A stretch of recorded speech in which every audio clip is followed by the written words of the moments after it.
La historización, ¿cierto?, de cuestiones que de acuerdo con cada momento de discusión aparecen como verdades naturales, es decir, como irrefutables porque definen a la especie y a los humanos como seres sociales y morales, es una premisa ética fundamental de la historia social y de las mentalidades. Sin esta premisa sería imposible pensar históricamente, es decir, el cambio. Se trata entonces de modificar el acerto que señala lo histórico como fundamento de inmovilidad de las cosas por el de la apropiación de la historia de forma crítica.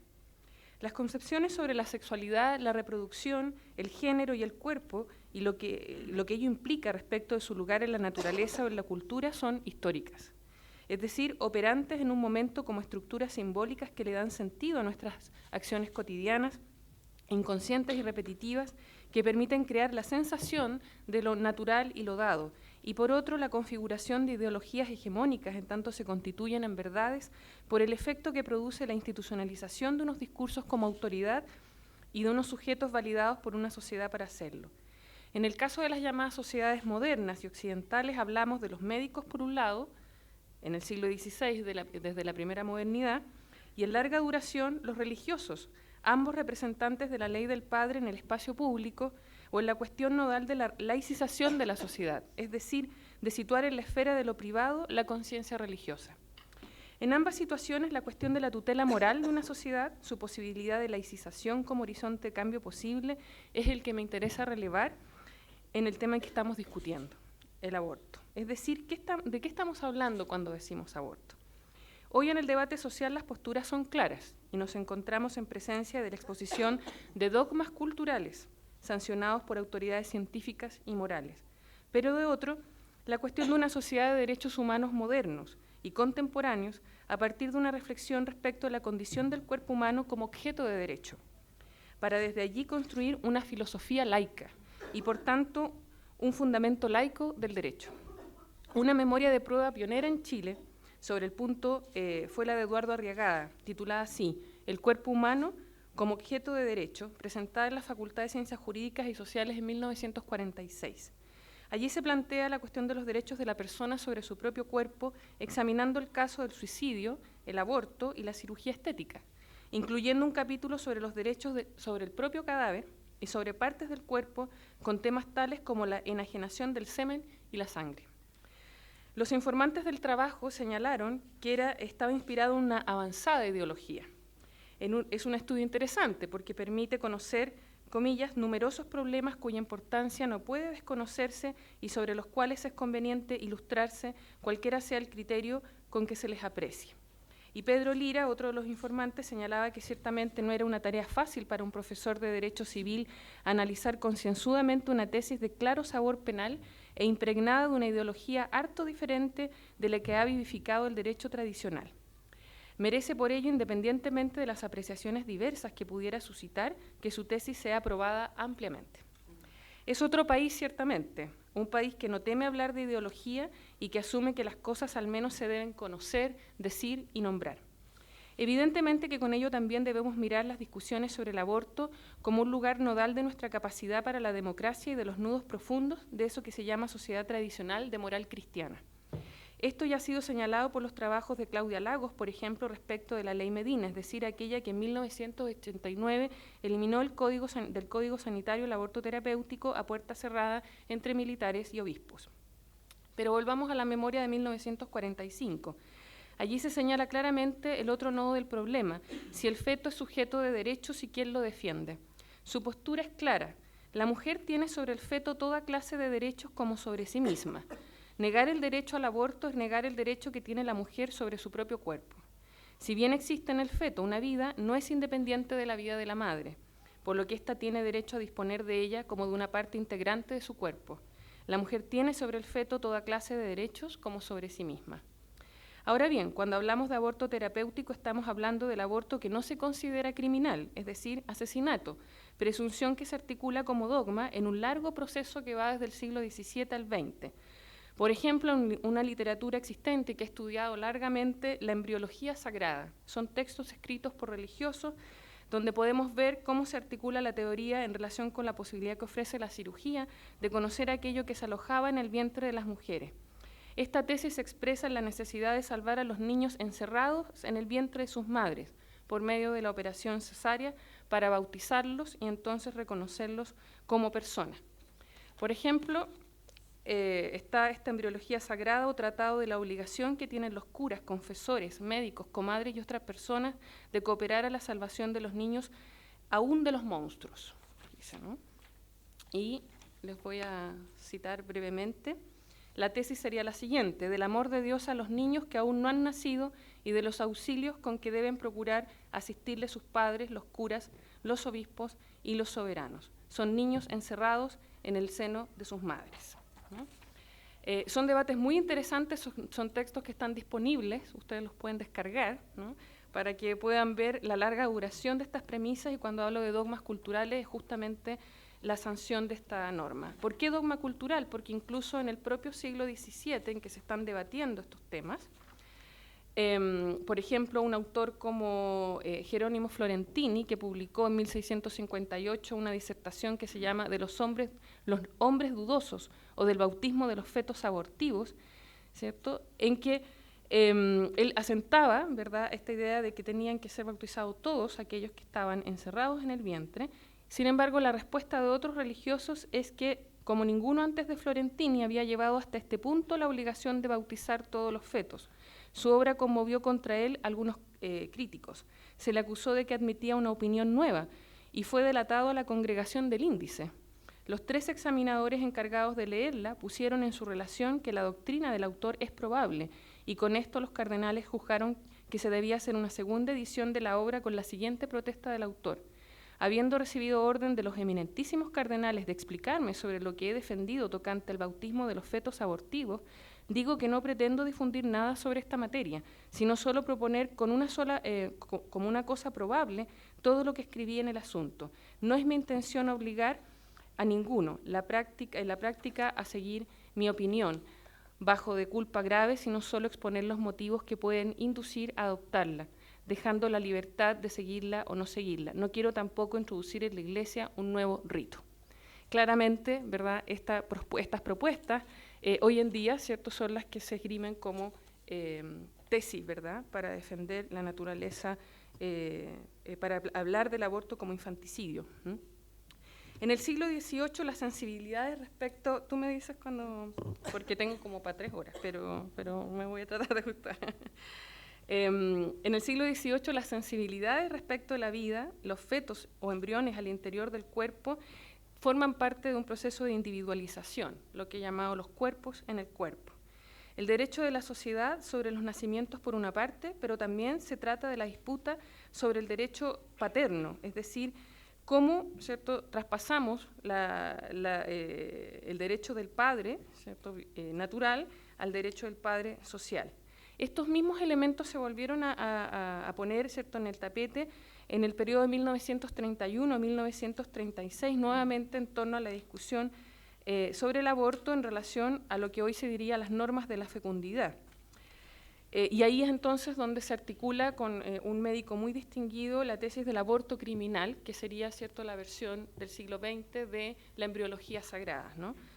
Pero frente a él había otros, ¿no?, como Víctor Manuel Gacitúa, que publica El problema del aborto en Chile, era el jefe de la maternidad del Hospital San Borja, que en 1935, ¿verdad?, dio a conocer un texto que fue una ruptura en estos marcos ideológicos imperantes en la época, liderados por Monkeberg, que decía, por ejemplo, Monkeberg, la vida embrionaria es una vida tan sagrada y respetable como la de la madre que la llevaba en sus entrañas. Sin embargo, la opinión, ¿cierto?, de Gacitúa es que en casos de violación, incesto, estupro, convierten a la madre en una verdadera víctima. Un grupo de jóvenes de vanguardia médica, en este sentido, hablaban de sus compañeras, que requerían, ¿cierto?, de la solidaridad, de la igualdad y del compañerismo, y por lo tanto en la Convención Médica de 1936 marcaron un hito en la historia del aborto en Chile, recomendando su legalización. Voy a, para allá, o sea, hay mucho que cortar, pero quiero traer a colación un caso muy emblemático que yo he estudiado, que es de 1720, 1721, porque me parece que es emblemático por distintas cosas. Por un lado, por el gesto de recuperación para la historia, con mayúscula, digamos, no la historia de las mujeres, la historia seca, sacándolo del suceso en que hoy pueden hallarse este tipo de cuestiones y que se encuentra digitalizado y disponible en el Archivo Histórico Nacional, es el caso de Petronila Zúñiga contra Julián Santos por estupro, rapto y extracción de Antonia Valenzuela, su hija, en el partido de Colchagua en la doctrina de Chimbarongo, en 1720-21. Se trata de la historia de una mujer, de Antonia Valenzuela, menor de 15 años, que es algo que se debate en el juicio si era o no era menor, ¿verdad?, en esa época, que no tiene voz en el proceso estando bajo tutela de su madre. El suceso que entra en disputa de interpretación en el espacio judicial colonial es el siguiente. La madre dice que fue rapto, es decir, apoderarse de la niña con fines deshonestos, delito que se probaría si al interior del tiempo en que la niña estuvo en poder del hombre fue estuprada, es decir, violada mediante engaño o abuso de confianza. Voy a rescatar algunos tópicos de forma breve, pues tanto el artículo que dediqué a ello hace ya 20 años está disponible, y me digo los de los 20 años porque en realidad, ¿cierto?, me parece súper importante poner a disposición en un espacio como este cuestiones que a veces académicamente, ¿verdad?, no tienen o no, los impactos que uno quisiera, ¿no? El argumento de la madre solo se podía sustentar en la época en la que supuestamente no vivimos hoy, ¿cierto?, en conceptos, valores reales como la calidad de doncella de Antonia, es decir, su virginidad y la presencia del dispositivo que hacía creíble tal situación, el recogimiento y el recato. Ser casta y recatada tiene solo una forma de probarse para una mujer, la tutela paterna, del padre o de la madre en su representación y de la sociedad en ausencia de ellas, o el encierro. A esto se refiere el concepto de recogimiento. Si no es la casa, sujeta, cautiva de su propio cuerpo, es una mujer suelta y pierde toda posibilidad de ser reconocida como mujer, es decir, como casta. Los testigos a favor de la interpretación de la madre enfatizaban que la muchacha fue sacada de su casa y de compañía de doña Petronila, que había sido robada, la muchacha doncella de edad de 15 años, y en este caso la mujer madre refuerza la maldad del raptor con categorías que lo degradan moralmente de acuerdo con la época, baja esfera, cholo, borracho y vagabundo. Del otro lado, el procurador que representaba a Julián sustentaba su defensa en la desestructuración de la identidad de Antonia representada por la madre. No era doncella ni mujer recatada ni recogida, era mujer del mundo.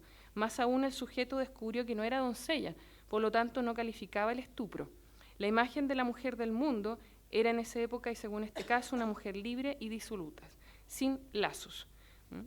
Y una de las imágenes más interesantes de ese caso es la de una mujer a caballo, ¿no? Dice: y con ocasión de andar la dicha Petronila, dicha Antonia, confunde a la madre con la hija, sola algunas veces, otras en compañía de sus hermanas, a caballo en los cerros de la cordillera, sacando vaca de los montes para que la desgarratearan los hombres, y repuntando ganados mayores y menores, y su deshonestidad con cual al confesante le provocó esta muchacha en realidad de 16 años, ¿no? Ahí están todos los elementos. Ok. El terror entonces que se expresa en el rechazo al aborto desde la moral tradicional es que sea una forma bajo control de las propias mujeres de la reproducción. Las transformaciones históricas de las conductas sexuales y reproductivas de lo que llamamos familias. Desde una perspectiva histórica de larga duración, las reacciones conservadoras de gran violencia discursiva y de acción se expresan para el caso actual de nuestro debate en el contexto de cambios importantes respecto de lo que entendemos por familia y matrimonio, esto es, la reciente ley respecto de la unión civil, las madres solteras y el camino de limpieza de honra cuando se elimina la distinción entre hijos naturales y legítimos recién en 1998. El aborto por honor no era sancionado si se revisa la literatura existente cuando se trataba de proteger la honra de la familia y de las mujeres portadoras de ellas, muchas veces defendidas por las madres. Interesante cuestión en relación con los tránsitos históricos de la violación y del estupro. Aquí el cuerpo de las mujeres también representa su honra en tanto resguardo del único valor que se le atribuye como mujer sola y no casada, la castidad. ¿Por qué la causal de violación es tan importante en este debate? Porque contiene en sí el mayor peligro, los derechos sobre el vientre, esto es, en que el reparo a esta causal es por la vigencia de la ley jurídica y psicoanalítica del padre.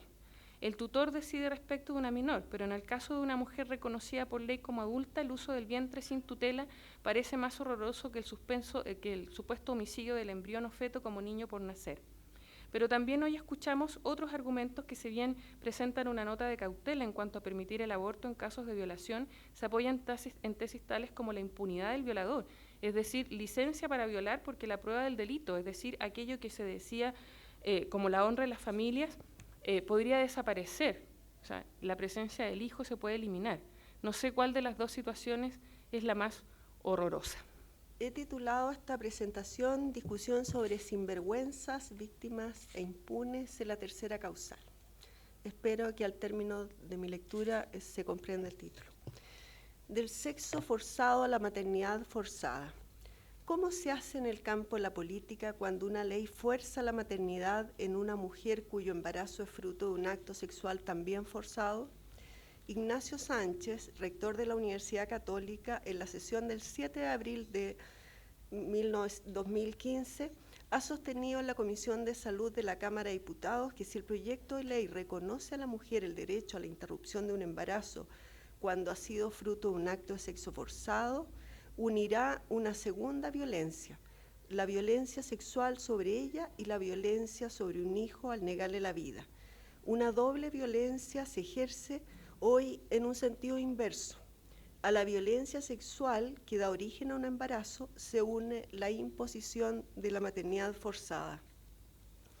De forma general, fuerza a la maternidad una ley que prohíbe la interrupción del embarazo, sin embargo, la violencia sexual introduce un elemento crítico.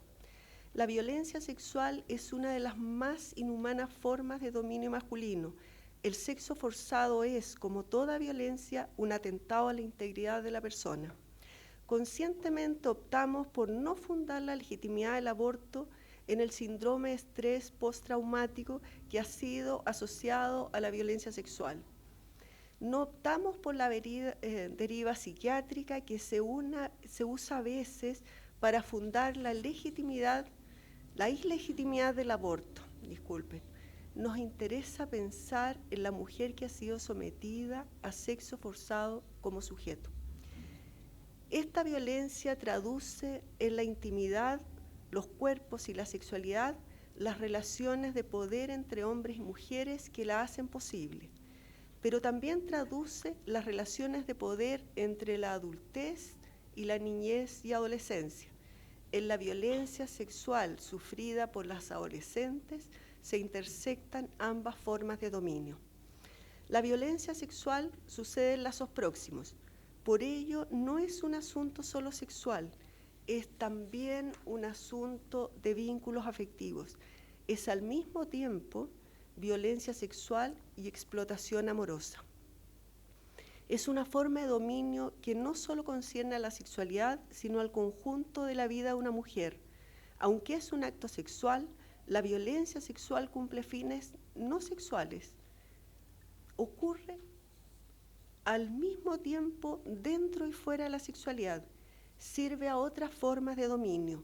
Es el caso del acoso sexual hacia las mujeres, la violación de las esposas, la violación a mujeres, niños, niñas, ancianos de pueblos vencidos por parte de los soldados de ejércitos vencedores, o el uso del sexo en la tortura de prisioneros y prisioneras políticas.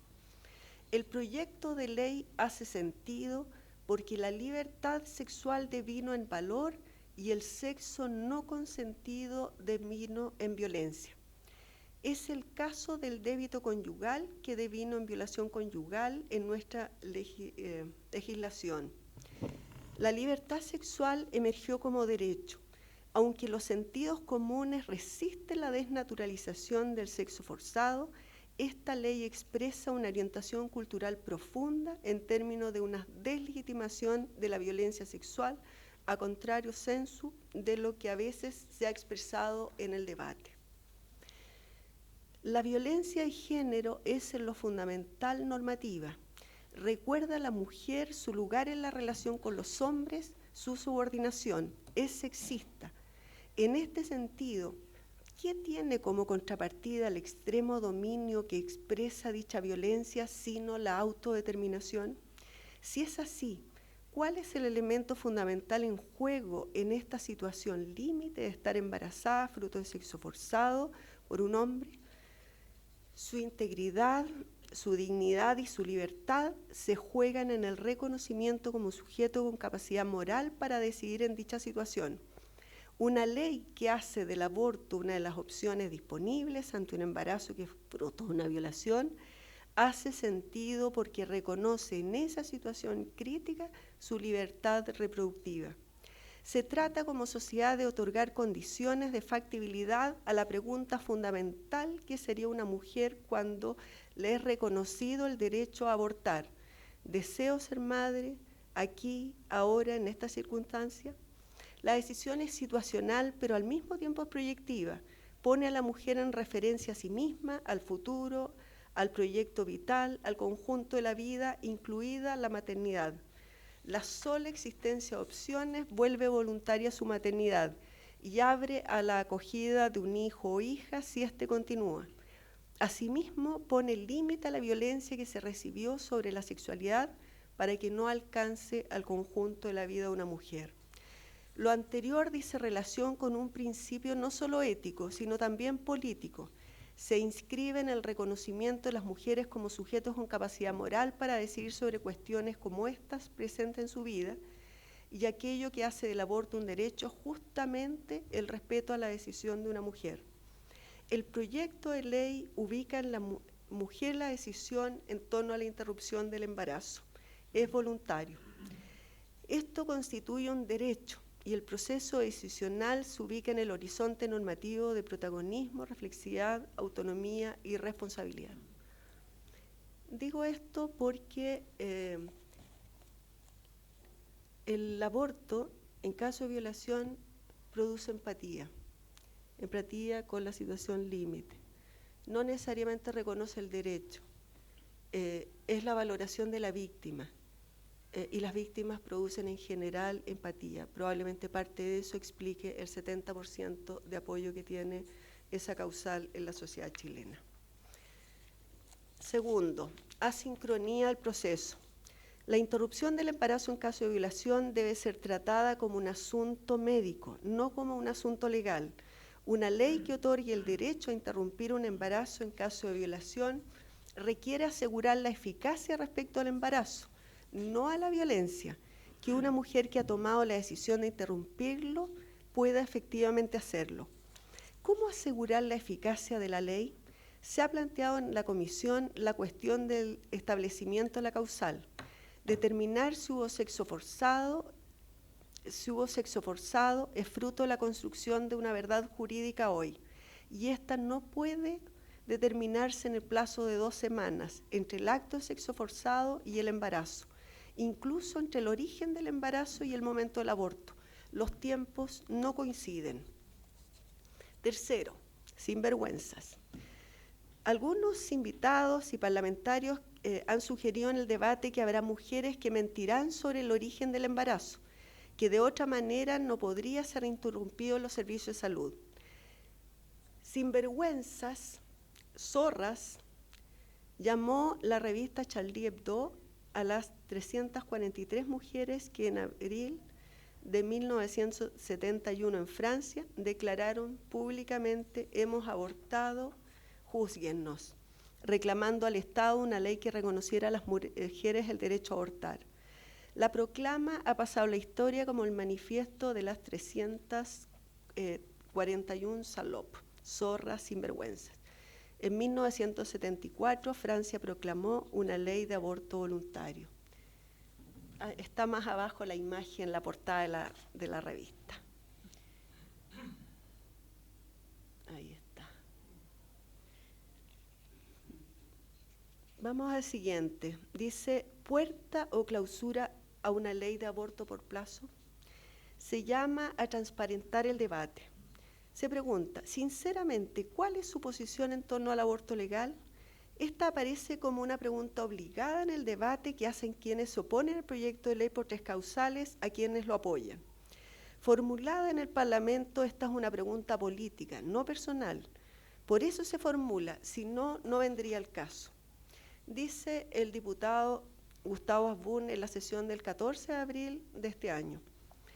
En el caso de la opinión de ustedes, le pregunta a todos los ministros y ministras presentes, ¿cómo está el proyecto de ley en relación a la causal del proyecto de ley de relación al aborto? ¿Es o no, a criterio de ustedes, la legalización del aborto libre? Porque hoy día no existe ninguna causal que hoy proteja está muy rara la reacción.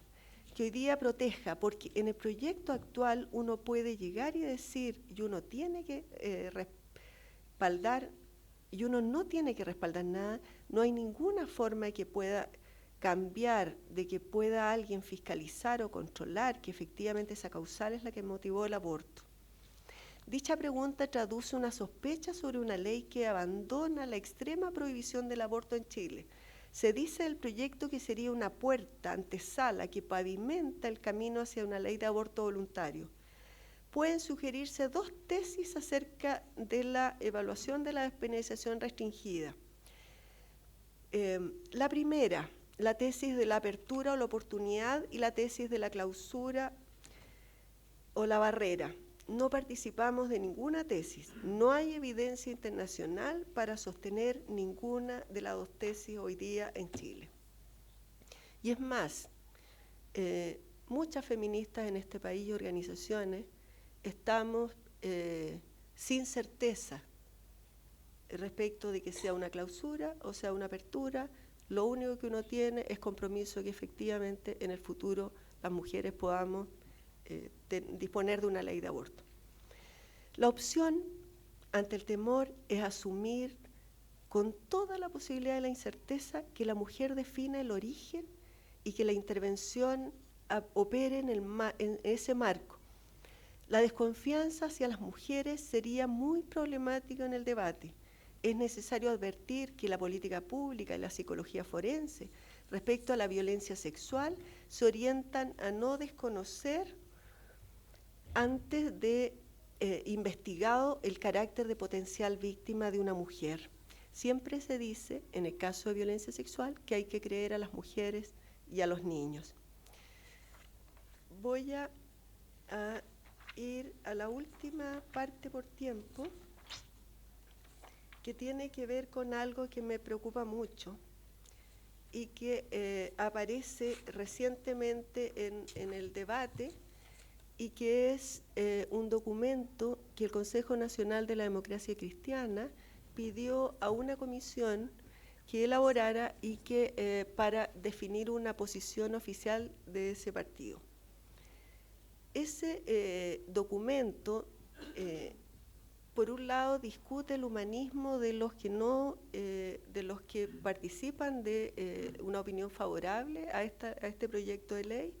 Dice que se precariza el humanismo cuando se propone un proyecto y por tanto que lo que hay que hacer para reparar este mal es el fortalecimiento de la maternidad. Pero bueno, respecto a las causales, plantea que respecto a la primera causal, que además es algo que en la práctica médica sí lo hace en el caso de riesgo para la vida de la mujer, que propone que se precise en la actual normativa legal que hay una excepción a la prohibición y que está en este caso. Respecto a las otras dos, no dice lo mismo y voy a leer lo que dice respecto a la violación. En este sentido, dice, el evaluar en este caso que no debe sancionarse penalmente a la mujer que aborta producto de su estado de sufrimiento no sería contradictorio con los principios partidarios. Ninguna mujer que ha abortado en esas condiciones debe ir a la cárcel. Por ello, el ordenamiento jurídico puede establecerse que aun cuando la conducta siga considerándose ilícita, no pueda sancionarse a la mujer que en esas condiciones ha abortado. Esta renuncia a la sanción en las condiciones señaladas opera solo para la mujer. Lo anterior resulta incomprensible. No se trata solo de que ninguna mujer que ha abortado en esas condiciones no deba ir a la cárcel. El proyecto no constituye una renuncia a la sociedad a aplicar una ley justa, de cuya sanción queda eximida excepcionalmente la mujer. Por el contrario, reconoce su plena legitimidad a la interrupción del embarazo. Su dignidad se juega allí, no en la gracia a la autoridad. La descriminalización, como se llamaría, condenará a la mujer a la clandestinidad y al mismo tiempo en apariencia, solo en apariencia, protegiéndola de la cárcel. Ella tendría que gestionar la interrupción fuera de las instituciones de salud igual que cualquier mujer en Chile. Si tiene recursos, lo hará en condiciones más seguras para su salud y su vida. Y si no los tiene, tendrá que hacerlo en condiciones inseguras, a diferencia de las mujeres que pueden hacerlo. Más difícil aún para las adolescentes con un embarazo fruto de la violencia sexual, ejercida por un padre, un padrastro, en cualquier situación de ese tipo. Una mujer que haga una interrupción en la clandestinidad irá a un servicio de salud cuando su gestión la haya puesto en peligro para la salud y la vida. Declarará que lo hizo por la tercera causal y que la ley le protege de la cárcel. Difícilmente podrá probar el origen de su embarazo y si el equipo médico no le cree, ella se habrá autoinculpado. De allí en adelante dependerá de la adhesión al principio de confidencialidad del equipo médico. Si no, enfrentará un juicio penal al que llegará habiendo confesado un delito y lo habrá hecho en virtud de la misma ley que la condujo a comunicar su origen. Con esto termino. Entonces, no sin castigo a la mujer que hace una interrupción de un embarazo que es fruto de un acto de sexo forzado, pero de una manera torcida, la pena del riesgo implicado en el aborto inseguro. No se trata de acceder a la gracia de la autoridad, sino del reconocimiento de un derecho. En apariencia se haría en nombre de la mujer, por su propio bien. Se diría que está en favor del sujeto, pero de fondo se está en su contra. Una propuesta política que busca preservar de ese modo el principio humanista cristiano ante la ley futura, lo hará a costa de la indignidad a la que será sometida la mujer. Es preferible que nada cambie si cabe la posibilidad que ese fuese el sentido del cambio que se apruebe. Muchas gracias. Muchas gracias por la invitación.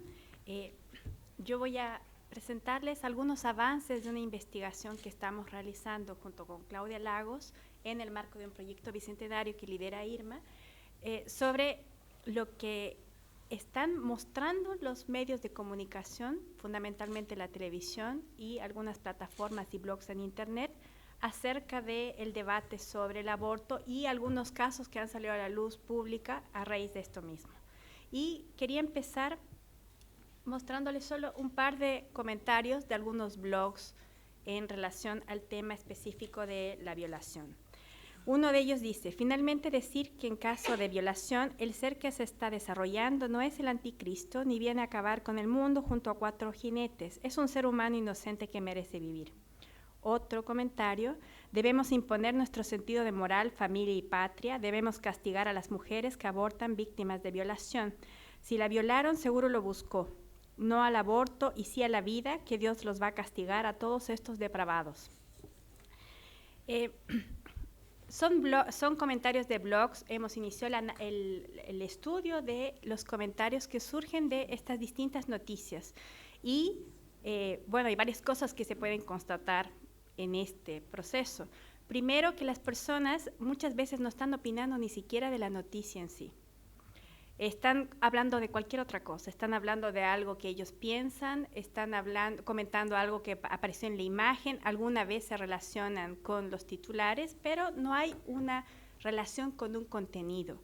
Hay una vinculación que aparece más bien como una vinculación emocional con un tema, y esta vinculación emocional está basada en sentidos comunes. Cuando escuchaba a Alejandra, uno puede decir, bueno, eso mismo que ella está relatando es lo que uno está leyendo como argumentos emocionales a favor o en contra de cualquiera de las causales que se están discutiendo actualmente en relación al aborto y a la despenalización en las 3 causales. Ahora, este es solo un pequeño esquema, no necesito que lo lean, basta que visualmente puedan mirar que estamos tratando de organizar un poco estos argumentos que están a la base de los comentarios, entre los que están a favor, los que están en contra, y cuáles son un poco los sentidos comunes que están rondando esta construcción de opinión, para poder llegar a lo que me interesaría compartir con ustedes ahora, que es cómo se construye esta opinión, o por qué somos un país o una sociedad tan resistente al cambio? ¿O de dónde vienen esos sentidos comunes que están permeando la discusión y que hacen que las personas tomen una opinión u otra, muchas veces sin ni siquiera entender lo que se está debatiendo? Y en eso es que voy a saltar a este monito, donde voy a centrar a los medios de comunicación, que son parte, por cierto, de un contexto específico de un país, de una realidad, de una sociedad, de una cultura, de una historia. Estos medios no solo transmiten información, a veces lo hacen, como en el caso de un anuncio presidencial o alguna otra información en directo que quieren de alguna manera compartir con el resto. Ellos están mediatizando una información, están construyendo un determinado relato, muchas veces están tratando de simplificar de acuerdo al dispositivo específico en que van a hacer que estas noticias fluyan, de simplificar, de condensar o de construir algún relato abreviado que pueda ser fácilmente entendido por otras personas. Cada medio va a tener una particularidad específica, es distinta a la televisión a un medio en internet, no es lo mismo una revista que un diario. Sin embargo, estos mismos medios van comunicándose y van alimentándose unos a otros en sus discursos. Ahora, las personas acceden a estos medios, pero solo se construye opinión pública, de acuerdo a muchos autores, cuando estas personas conversan con otros sobre alguna cosa que pueden haber rescatado o no de los medios. Otras teorías van a indicar que no necesariamente las personas que están conversando han tenido contacto o acceso a los medios de comunicación, pero siempre la persona que lidera esas opiniones va a haber estado en contacto con alguno de ellos. Y los medios no están operando en el aire.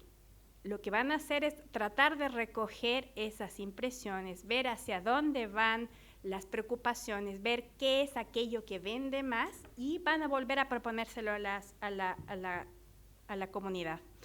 Por eso uno puede decir por qué una noticia tan irrelevante como la Gata Luz, un año, puede haber sido titular de un noticiero televisivo durante 5 días consecutivos.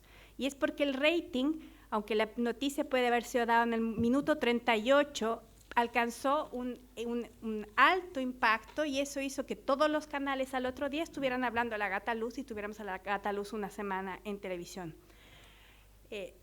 La lógica, entonces, los medios se van mirando a ellos mismos, van tratando de recoger lo que las personas están conversando de las preocupaciones y van también mirando lo que ocurre en Internet y esos comentarios que son reacciones de las personas a nivel emocional y catártico, en este caso sobre el aborto.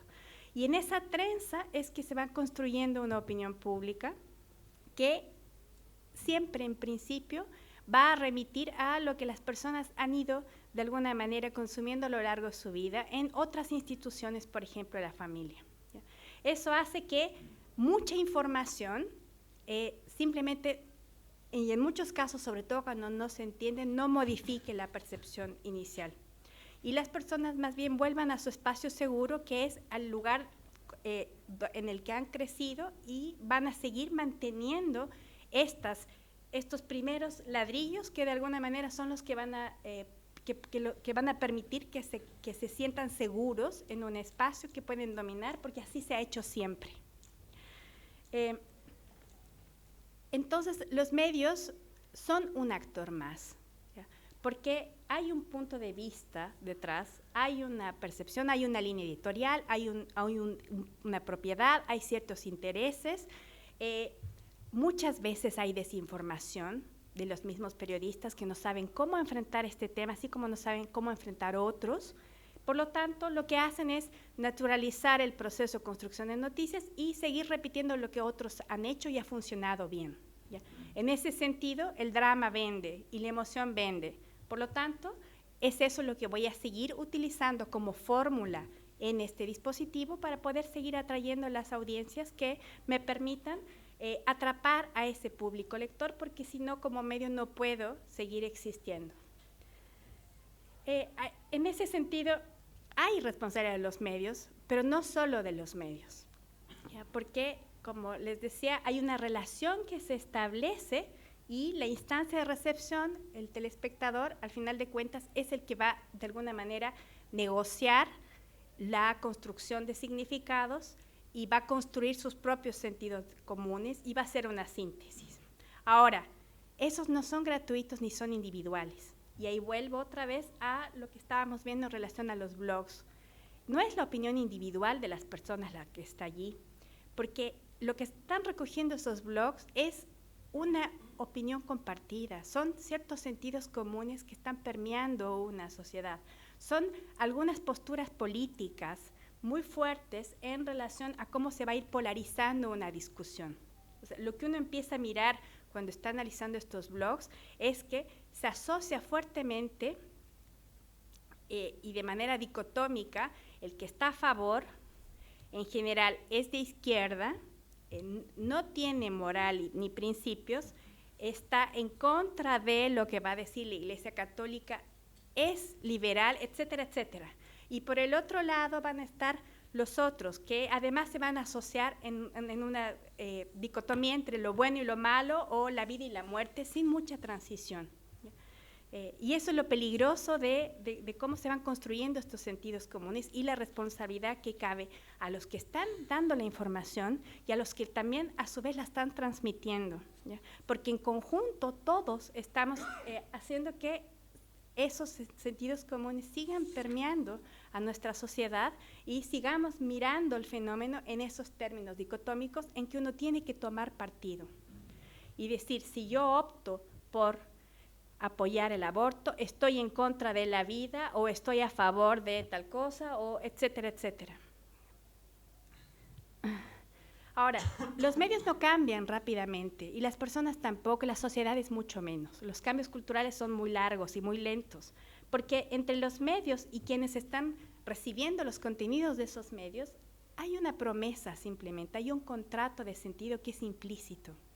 Por lo tanto, uno no puede burlar fácilmente ese contrato porque si no pierde audiencia.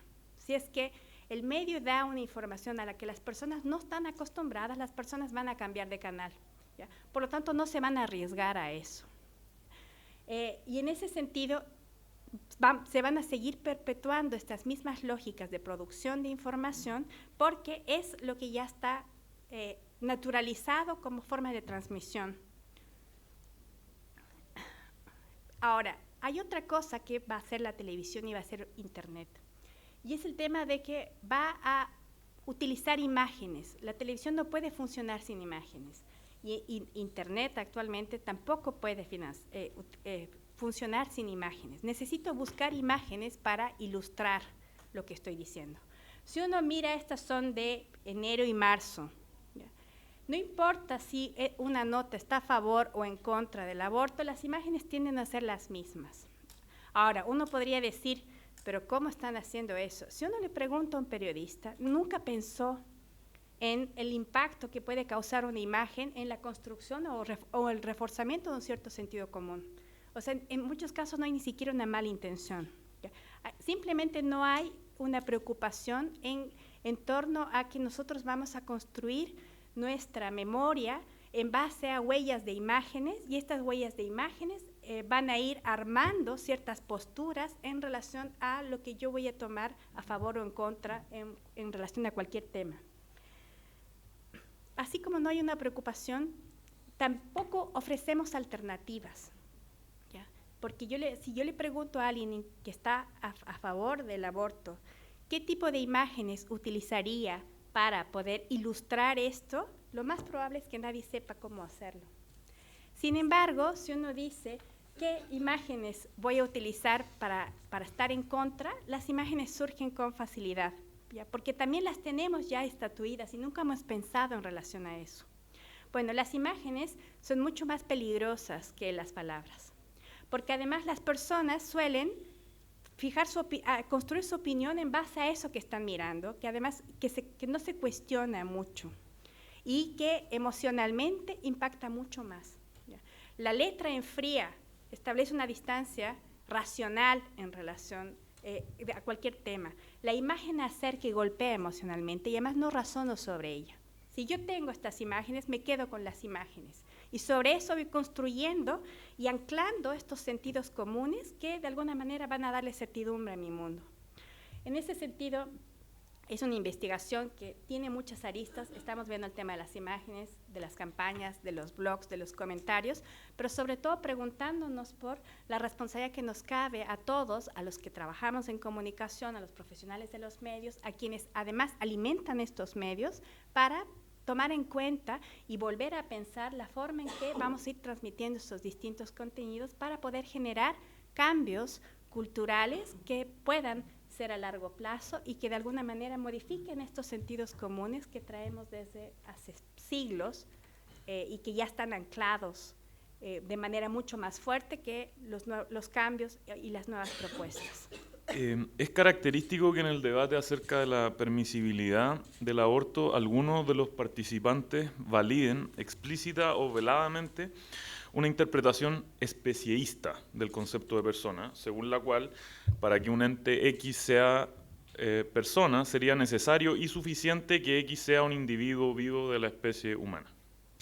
Por esta vía, el problema del aborto queda definido por la existencia de un potencial conflicto entre intereses de dos individuos que exhibirían un mismo estatus normativo.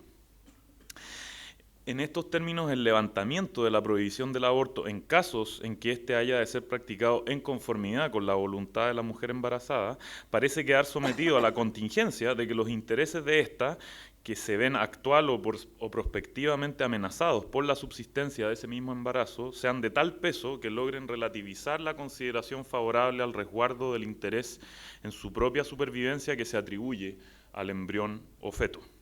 Con ello se produce una simple sustitución, creo yo, de la carga que pesa sobre cualquier mujer que experimenta un embarazo no deseado, a saber, la sustitución de la carga existencial de tolerar ese embarazo por la carga discursiva de fundamentar la permisibilidad más o menos marginal de su interrupción.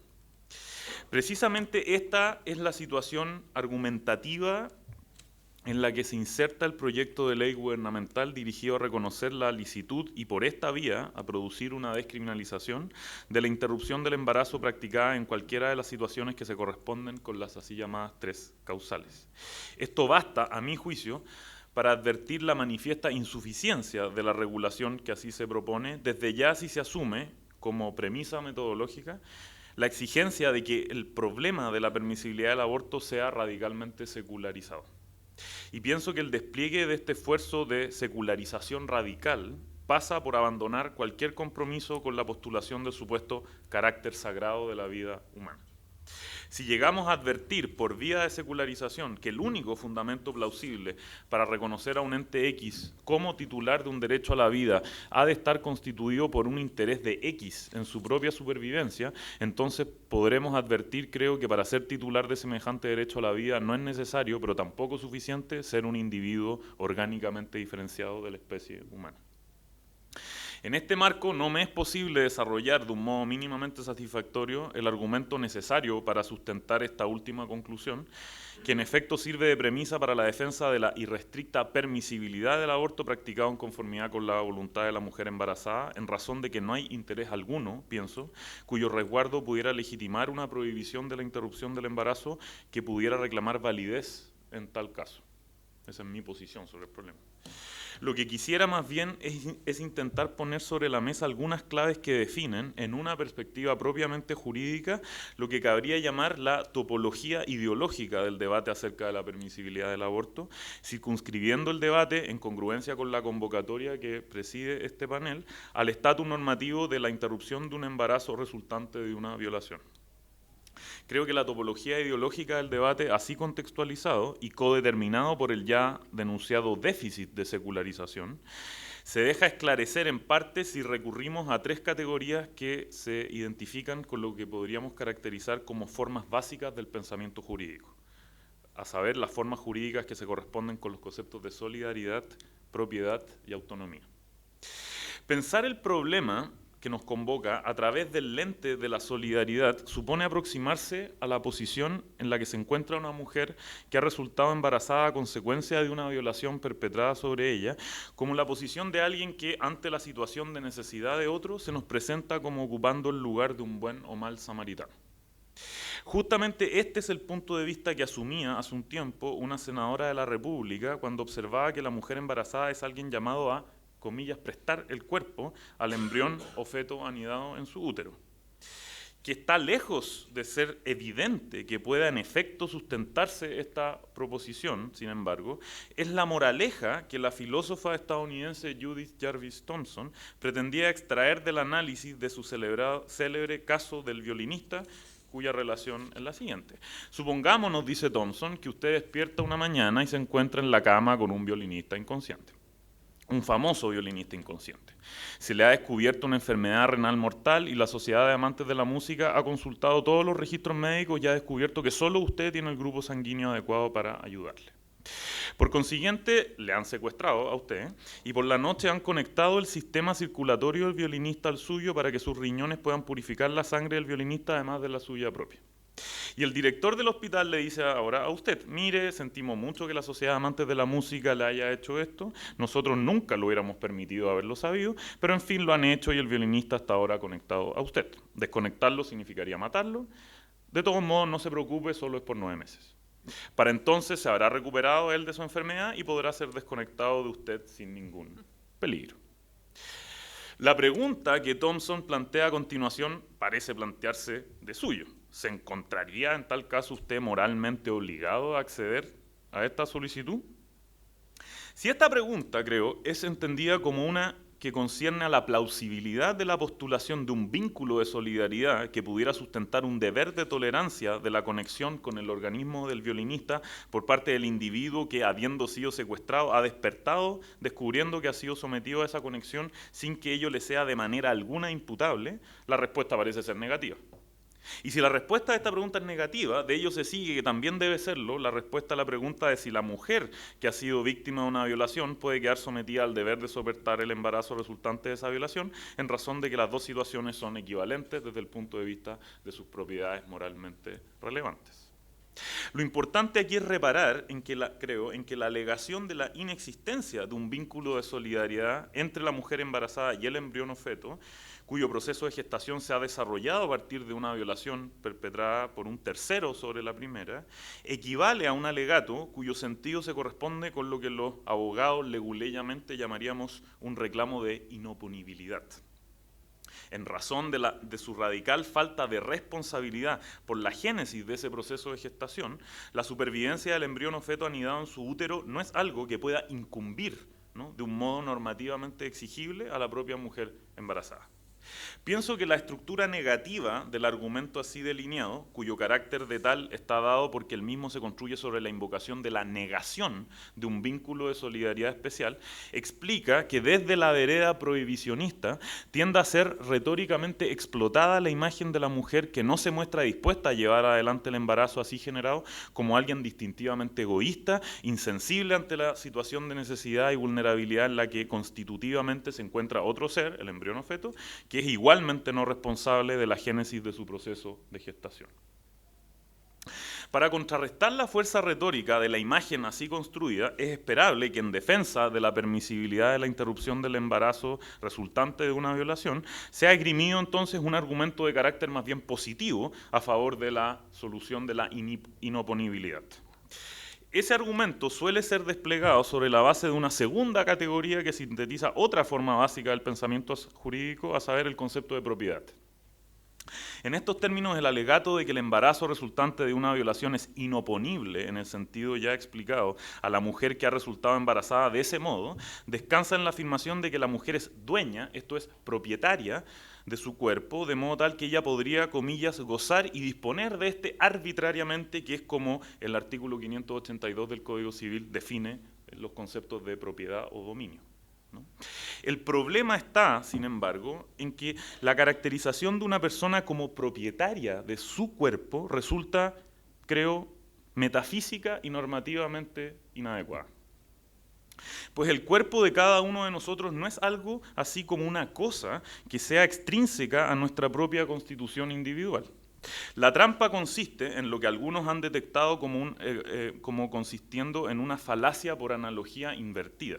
Si bien tiene perfecto sentido entender que la relación entre una persona y uno o más objetos de su propiedad puede adquirir el carácter de una relación de autoidentificación, en el sentido de que esos objetos pasen a ser considerados por su dueño como extensiones de sí mismo, de ello no se sigue, al revés, que la relación entre una persona y su propio cuerpo pueda ser entendida como equivalente a una relación de propiedad sobre un objeto. Una vez que uno advierte, creo, la incoherencia de una metafísica dualista de corte cartesiano, ¿no?, tendría que resultar claro que una persona no solo tiene un cuerpo, sino que al mismo tiempo es su cuerpo. Pues si alguien nos dijese que simplemente tiene un cuerpo, lo pertinente sería preguntarse con Wittgenstein, ¿quién es el que habla a través de esa boca? Ciertamente, lo anterior no equivale a decir que una persona sea nada más que su cuerpo. A este respecto, creo, resulta especialmente ilustrativa una analogía sugerida por el filósofo Derek Parfit entre la existencia de una persona y la existencia de una nación. El cuerpo de una persona es a la existencia de esa misma persona lo que el territorio de una nación es a la existencia de esa misma nación. Una consecuencia decisiva de esto último es que así deja de tener sentido la reducción del valor del propio cuerpo a nada más que su valor de uso. Pues si mi cuerpo es una parte y más precisamente un aspecto de mí mismo, su valía para mí no puede agotarse en el uso que yo pueda darle. Esto descansa en que el valor de uso que puede exhibir un objeto cualquiera no es sino el valor que ese objeto tiene para una o más personas. Y en ese sentido el concepto de persona es primario respecto del concepto del valor de uso de una cosa. Pero entonces la propia valía de una persona en cuanto persona no es reducible, so pena de circularidad, a su eventual valor de uso. Y si eso es predicable de la valía de una persona como tal, entonces por implicación también es predicable de la valía del cuerpo de esa persona, precisamente porque esa persona no es algo distinto de su cuerpo. Con ello, creo, llegamos a estar en condiciones de articular de mejor manera cómo tendría que construirse el alegato de la permisibilidad de la interrupción de un embarazo resultante de una violación.